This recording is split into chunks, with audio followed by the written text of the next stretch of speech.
Assalamualaikum warahmatullahi wabarakatuh. Nahmadu wa nasta'inu wa nastaghfiruhu wa na'udzu billahi min syururi anfusina wa min sayyiati a'malina may yahdihillahu fala mudilla lahu wa may yudlilhu falan tajida lahu waliyyan mursyida. Asyhadu an la ilaha illallah wahdahu la syarika lahu wa asyhadu anna Muhammadan abduhu wa rasuluh. Allahumma shalli ala sayyidina Muhammad wa ala ali sayyidina Muhammad.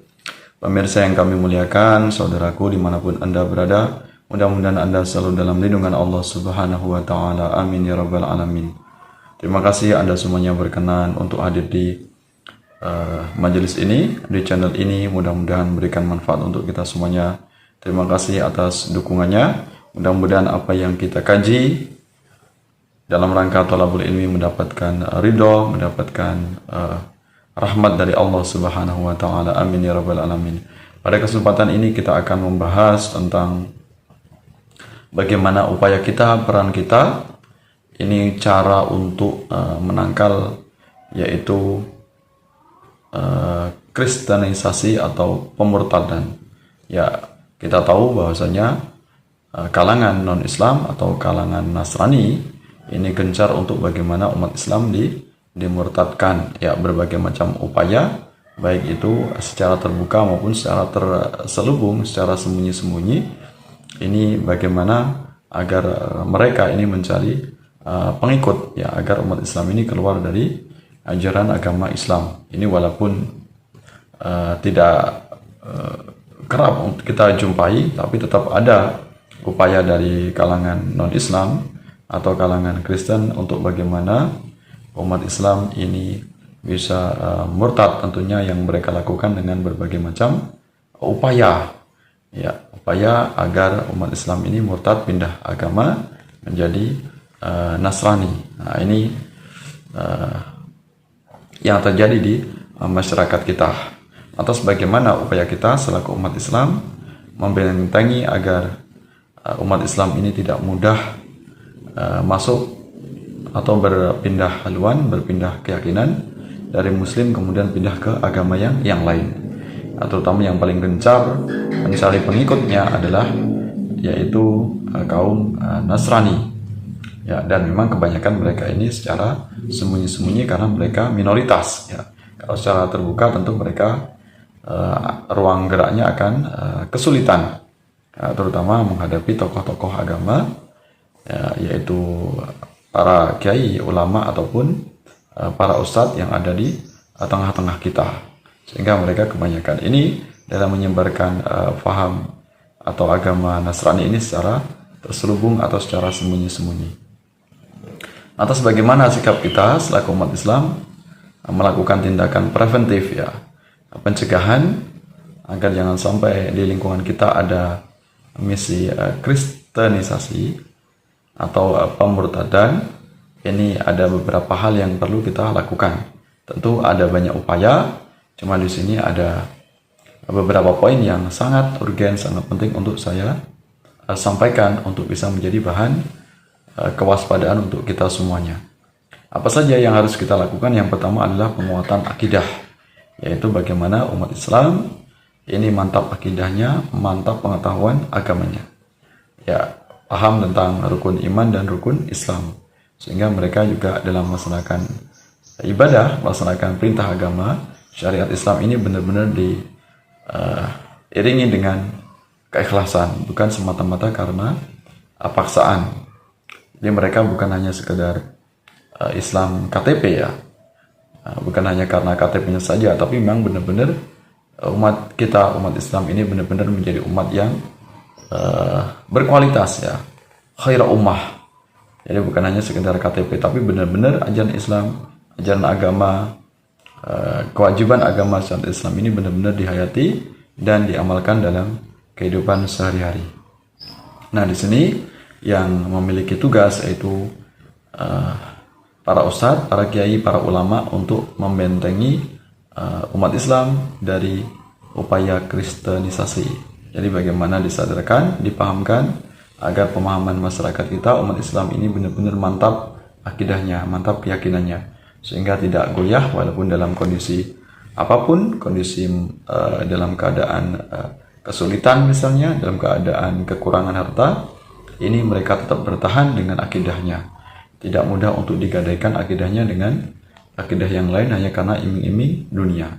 Nah, ini yang kita inginkan ya. Jadi beragama, memeluk agama Islam ini benar-benar mantap, menjadi sebuah norma atau ajaran yang diamalkan dalam kehidupan sehari-hari, bukan hanya sekedar label agama. Ini sayangnya umat Islam kita ini banyak yang mereka hanya sekedar KTP, kemudian dalam prakteknya kesehariannya ini mereka banyak yang meninggalkan kewajiban. Itulah yang akan menjadi lahan atau langganan dari kelompok-kelompok misionaris untuk bagaimana umat Islam pindah keyakinannya. Kemudian poin yang kedua, ya, selain penguatan akidah, yaitu penguatan ekonomi. Ini sangat penting sekali. Jadi tidak cukup umat Islam ini dipahamkan dengan keyakinan agama, dengan pengetahuan agama, tapi juga harus diimbangi dengan penguatan ekonomi. Ya, karena banyak sekali di antara yang menjadi target kristenisasi atau pemurtadan ini adalah mereka kelompok umat Islam yang ekonominya sangat lemah atau kaum du'afa, ekonominya sangat rendah. Inilah yang menjadi target-target utama para misionaris atau para penginjil, yaitu kaum Nasrani, agar umat Islam pindah agamanya. Jadi dengan iming-iming imbalan harta yang banyak, kekayaan, ekonomi atau kehidupannya terpenuhi, tercukupi, bisa mapan, ekonominya bisa meningkat, atau diberikan dana, uang, disejahterakan, diberikan gaji misalnya, ya, jadi kehidupannya diperhatikan. Inilah yang kemudian umat Islam bisa tertarik, terbujuk rayuan dari kaum Nasrani.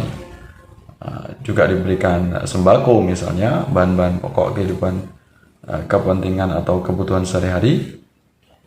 Inilah yang menjadi target utama kelompok para misionaris. Nah, jadi penguatan akidah juga harus diimbangi dengan penguatan ekonomi. Nah, perlunya kita semuanya saling bekerja sama, saling empati, saling memiliki sikap peduli. Ya, perlunya kita memanfaatkan dengan sebaik-baiknya, yaitu apa yang menjadi prinsip dalam agama kita untuk mengentaskan kemiskinan, misalnya dengan adanya sedekah, kemudian ada infak, kemudian ada zakat. Ini harapannya agar ekonomi dari kaum agniya, dari orang kaya ini bisa tersebar merata di kalangan kaum du'afa. Ini harapannya. Jadi para agniya, para miliarder umat Islam ini jangan hanya mementingkan kebutuhan sendiri atau kepentingan pribadi. Maka hendaknya untuk lebih berempati bagaimana kekayaannya ini bisa dinikmati oleh orang banyak. Ya, karena ada hak dari kekayaan atau ekonomi yang dimiliki, harta yang dimiliki ini perlu ditasarrufkan atau dibagi-bagi kepada kaum yang membutuhkan.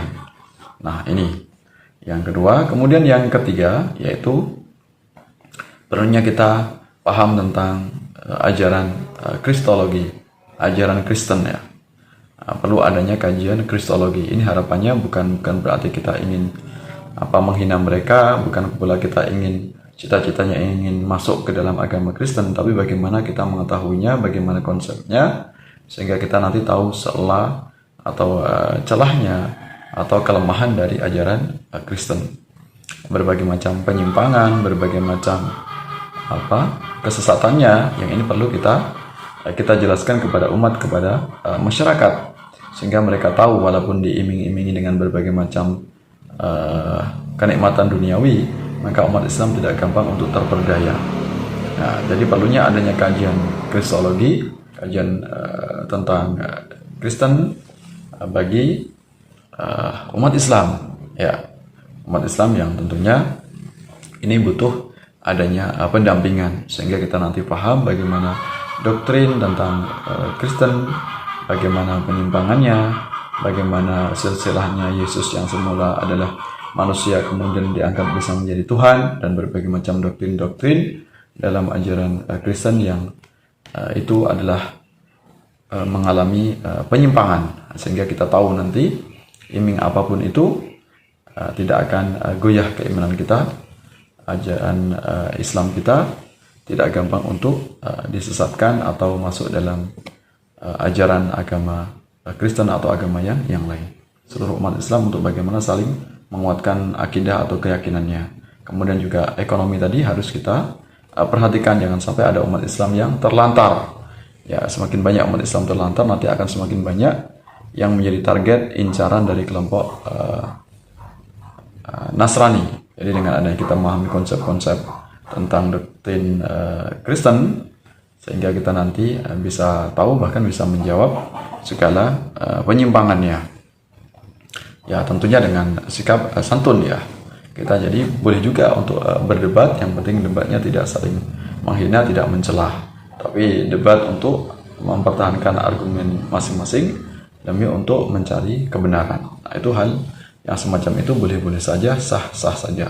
Yang penting jangan ada rasa kebencian, jangan ada rasa arogansi dan kesombongan. Ya, jadi tetap dalam batas-batas atau norma agama yang diajarkan. Ya, tentu kita semuanya paham. Ajaran agama manapun ini tidak diperkenankan untuk saling mencela. Tapi kalau kita sama-sama ingin mencari kebenaran, untuk berdialog, untuk memberikan kritik terhadap ajaran agama, maka itu sah-sah saja, boleh-boleh saja. Terima kasih atas perhatiannya. Mudah-mudahan bermanfaat, mudah-mudahan bagi banyak pihak, terutama umat Islam ini bisa kita tindak lanjuti, yaitu penguatan akidah, ekonomi, dan tentang kajian kristologi. Anak keturunan kita semuanya, keluarga kita tetap istiqomah, mantap dalam keimanannya, mantap dengan iman dan Islamnya. Wallahu muwaffiq ila aqwamit thoriq. Wassalamualaikum warahmatullahi wabarakatuh.